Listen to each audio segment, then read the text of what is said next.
Ukraine aims high with request for F-15 and F-16 jets. Here's why it probably won't happen. Ukraine is asking for more modern F-15 and F-16 fighter jets from the US and Western allies that it says could be pushed into the fight against Russia within weeks, but experts say the proposal is unlikely and unrealistic. In the sky, the greatest need is for fighter jets. F-15s and F-16s of the fourth generation or higher would be sufficient, the country's Air Force tweeted on Thursday. Pilots can learn to fly these with just 2 to 3 weeks of training. It would take more than a couple of weeks to train new pilots on the advanced American aircraft. And providing that high-tech aircraft would ultimately create more problems than solutions for the US and Ukraine, according to John J.V. Venable, a research fellow with the Heritage Foundation, a think tank in Washington, D.C. Venable, a 25-year Air Force veteran with more than 2,000 hours of flight time on the F-16, said supplying and training Ukrainians on those planes would be nothing short of a Herculean effort. The U.S. is the largest operator of the F-15 Eagle and F-16 Fighting Falcon, which have been used in numerous conflicts in recent decades.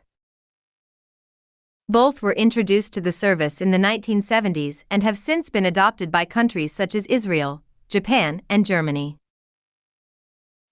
They were developed for lightning-fast speed, durability in a variety of weather environments, and are armed with high-tech radar and long-range missiles. Venable said it would take a proficient pilot like himself upward of 6 weeks to retrain on the F-16, a plane he is already very familiar with. Additionally, a shipment of F-15s or F-16s would require a lot of financial and logistical commitment from the country supplying the fighter jets. Where would Ukraine receive that training? Venable said. The host nation would have to completely stock their own training pipeline, and no nation is going to do that. It's a false hope. Along with just the necessary pilot training, providing Ukraine with F-15s and F-16s would mean any donor nation would also need to supply an abundance of parts, maintenance crews to train their military and runway preparation. The Ukrainian Air Force's request is the latest example of the tense back-and-forth conversations the US and European allies have had with Ukraine as they figure out how best to deliver air support in their effort to repel Russia.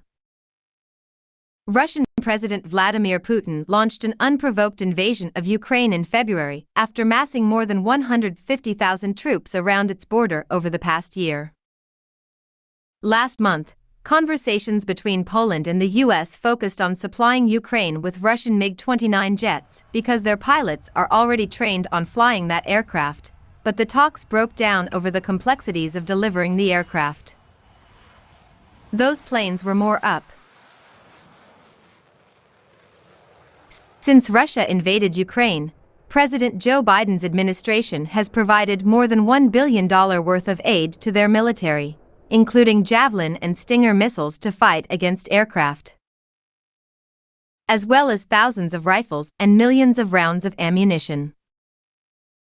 And while Ukrainian forces have made great use of the weapons and continue to stymie Russian advances, their military and President Volodymyr Zelensky continue to plead for more advanced defenses. In a tweet thread on Thursday, Ukraine's Air Force said it can't compete with Russia's missile systems and requested high-tech American-made Patriot missile systems. The long-range Patriot batteries are used by the U.S. military and are capable of taking down ballistic missiles and aircraft. Venable said all of these asks would be a logistical nightmare for the U.S., and more than likely, Ukraine is testing the waters for future weapons acquisitions to date than what their country's Air Force had in their possession, meaning the transition would have been more seamless. They're asking for the moon and hoping they land somewhere around there, Venable said. Carl Mueller, a senior political scientist at the nonprofit Rand Corp who specializes in national defense strategy, said Russia was expected to sweep Ukraine's Air Force and has fallen short. Mueller Mueller added that while providing Ukraine with American missile launchers and advanced aircraft may not work for the short term, it's laying the groundwork for their country to get major military upgrades when the dust settles. Providing them with more up-to-date Western aircraft is a more long-term question, Mueller said. I assume, now that we know they're not going to be conquered by Russia, there will eventually be a flow of weapons to make sure Ukraine can stay secure.